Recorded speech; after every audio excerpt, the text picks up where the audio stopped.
Vem da Argentina a informação de que o Palmeiras quer Martirena, lateral direito dos bons do Racing.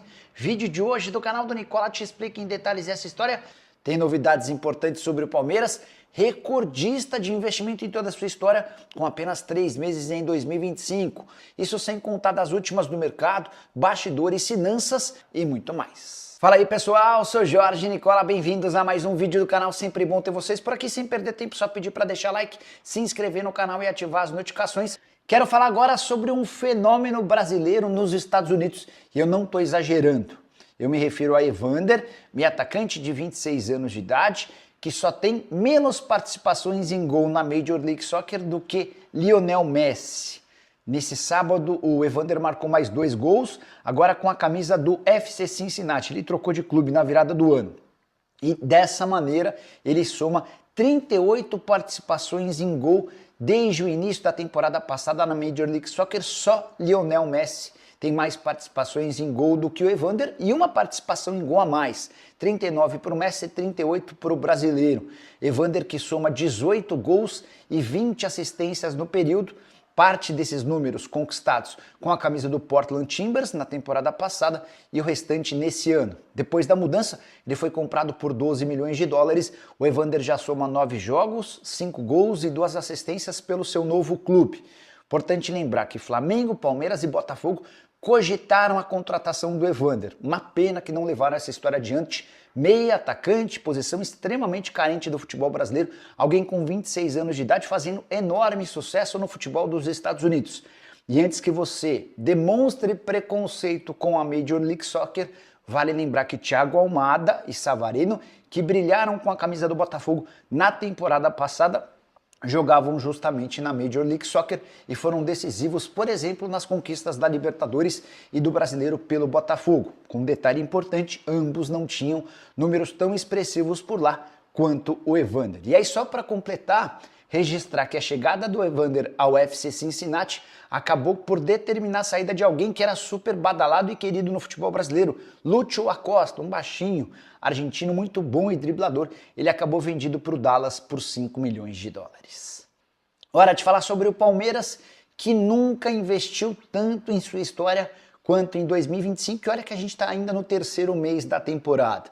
O Palmeiras já gastou com suas 7 contratações 437 milhões de reais. Só a título de comparação, o ano em que o Palmeiras mais gastou havia sido em 2024, quando havia desembolsado 192 milhões de reais. Ou seja, apenas no primeiro trimestre do ano seguinte, o Palmeiras já gastou mais do que o dobro na comparação à temporada em que ele havia mais investido em toda a sua história. Com um detalhe importante, mesmo depois de 7 reforços, o Palmeiras não descarta outras contratações. Elas não devem acontecer nessa janela atual que se encerra em 11 de abril e permite aos clubes contratações apenas de atletas que disputaram campeonatos estaduais. O Verdão, se entender que há necessidade, deve reforçar seu time às vésperas do Super Mundial de Clubes, que acontece entre junho e julho. Há uma janela especial criada pela FIFA que vai permitir a contratação de atletas entre 2 e 10 de junho.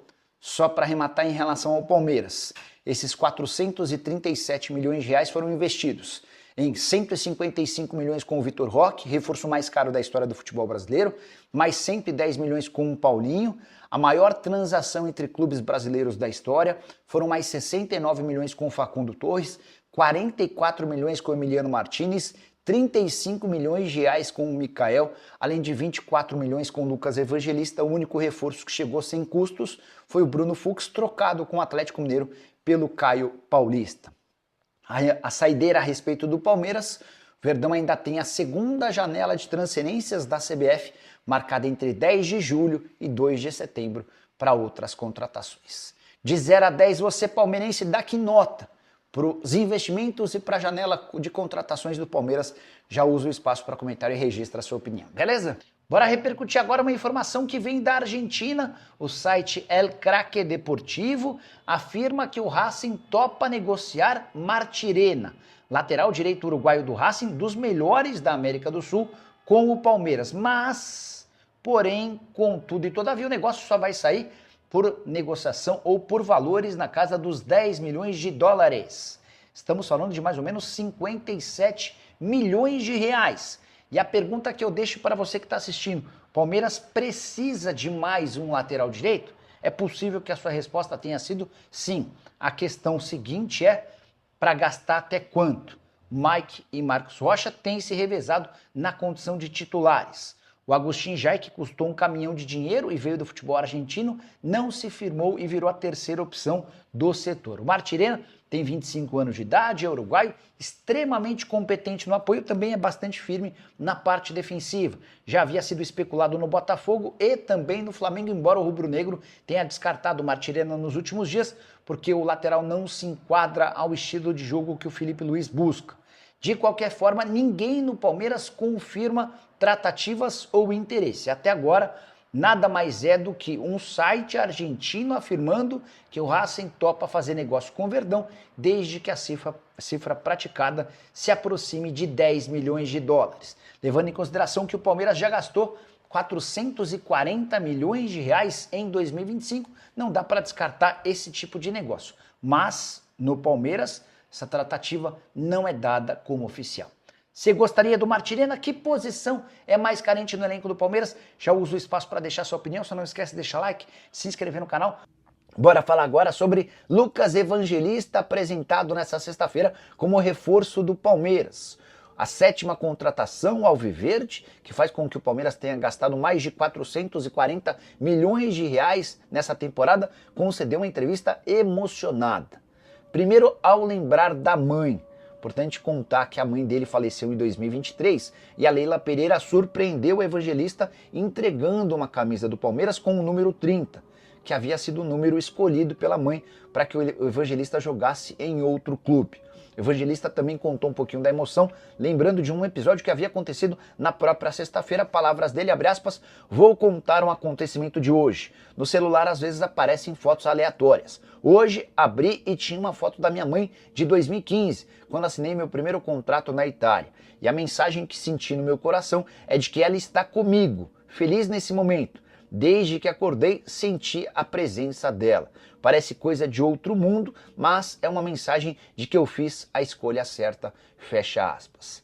Legal contar também que nessa entrevista coletiva, o Lucas Evangelista explicou o motivo do atraso em sua contratação pelo Palmeiras. Você vai lembrar que ele foi submetido a uma primeira bateria de exames, mas o Palmeiras decidiu colocá-lo, submetê-lo a uma segunda bateria, porque havia identificado algo que deixou uma preocupação. O Evangelista contou do que se trata, abre aspas para ele, tinha feito uma bateria de exames no Bragantino que apontou um nódulo benigno no pulmão.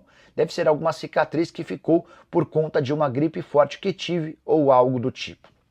Então, segundo o Evangelista, ao fazer a primeira rodada de exames no Palmeiras, o Verdão constatou esse nódulo no pulmão e fez mais exames para saber se de fato era benigno, e com a confirmação, o Palmeiras oficializou a contratação do atleta, que teve passagem na base do São Paulo. Nicola Like 63, não perca uma live sua. Sou palmeirense e vi o Felipe Anderson no treino fazendo uns gols, hein? Será que vai ter novidade aí para final, Rodrigo? O Felipe Anderson, para mim, é uma das grandes decepções, embora eu ainda não tenha jogado a toalha em relação a ele. A percepção que eu tenho é de que ele ainda está muito abaixo dos demais depois de se recuperar de um longo processo, né? Então, eu não sei se eu forçaria a barra em relação a ele. Palmeiras que pode ter outras novidades para a partida final do Campeonato Paulista na próxima quinta-feira. O Maurício voltou a treinar com o restante do elenco ontem e o Paulinho deu esperança de que pode estrear muito em breve. Pouco like, hein? Vamos deixar mais like aí, tá, galera? César Cacita, boa noite, Nicola. Você acha que o Palmeiras consegue ganhar do Corinthians? César, sendo bem sincero, não. Eu tenho notado o Palmeiras com muita dificuldade em marcar gols em jogos decisivos, né? Já tinha sido assim no 1-1 entre Palmeiras e Corinthians, no jogo em que o Palmeiras foi muito melhor. Não fosse um erro, acho que do Richard Rios no meio campo, que o Memphis rouba a bola e toca para o Yuri, e o Palmeiras teria vencido. Mas é um Palmeiras que cria e não consegue fazer o gol. Contra o São Paulo, o gol só saiu por causa da marcação de um pênalti que não aconteceu. Contra o Corinthians, no final de semana passado, várias chances criadas e nenhum gol. E aí o que mais preocupa pro palmeirense o Palmeiras ao Palmeiras não basta só vencer. O Palmeiras precisa vencer na Neoquímica Arena e de preferência por 2 gols de diferença. Porque se o Palmeiras vence por 1-0, por 2-1, por 3-2, a decisão vai pro pênaltis. Onde o Palmeiras tem retrospecto horroroso E o Corinthians tem um goleiro dos melhores quando o assunto é cobrança de pênalti, tá? E vou ser bem sincero, a impressão que eu tenho em cobranças de pênalti é que o papel do goleiro é primordial. O Everton não é um bom pegador de pênaltis. O Alisson, por exemplo, o goleiro da seleção e do Liverpool, é um péssimo pegador de pênaltis. Então, se você tem um goleiro que não tem boa performance nos pênaltis, você fica bastante abaixo. Rapaziada boa, ficamos aqui com o nosso giro de notícias do Palmeiras, informações exclusivas e atualizadas pra você ficar por dentro de tudo, não perdendo nada. Chega deixando seu like, se inscrevendo no canal, ativando também o sininho de notificação, porque sabemos que é super importante a sua participação. Ficamos por aqui, muito obrigado, sempre com mais, até o próximo vídeo. Vamos que vamos.